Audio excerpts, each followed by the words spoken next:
fever, and the entire camp stank of loosened bowels. Death hung in the air. The plague quickly spread. It struck indiscriminately, affecting Rome's citizens equally, with cruel indifference to position or stature. Galen tried to treat the afflicted. Some recovered, their skin permanently scarred and their bodies broken. Many weren't so lucky. He studied the dead and dying. He probed their wounds, searching for some common factor, some hidden cause. But even he, the most accomplished physician in the city, failed to find the agent of such destruction. The plague continued for years, and from the empire's glorious center outward it spread, entire cities and towns wilting under its attack. 3 years after its arrival in Rome, the Emperor Lucius Verus finally succumbed, and some 11 years later his co-ruler Marcus Aurelius also died with the very same fever and blistered skin. Galen witnessed it all, but was helpless to stop its seemingly limitless spread. By 180 AD, 70 million souls had died, totaling more than a quarter of the Roman Empire's entire population. Galen was a visionary of his age, but he was trapped in the 2nd century and could do little more than document the pandemic as it unfolded.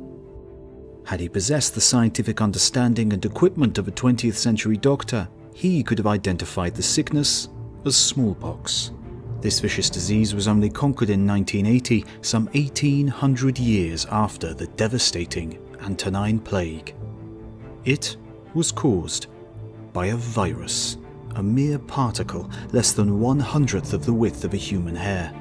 This, of course, was not the first time viruses had changed the course of history, and it wouldn't be the last. Had Galen possessed the understanding of our 21st century scientists, he could have peered into the genes of his fellow citizens to see the legacy of viruses written into our very DNA. For what Galen did not know, what he could not have known, was that his Parthian gift had been evolving hand in hand with the life it ravaged for billions of years. Potentially since before the very beginning of life itself.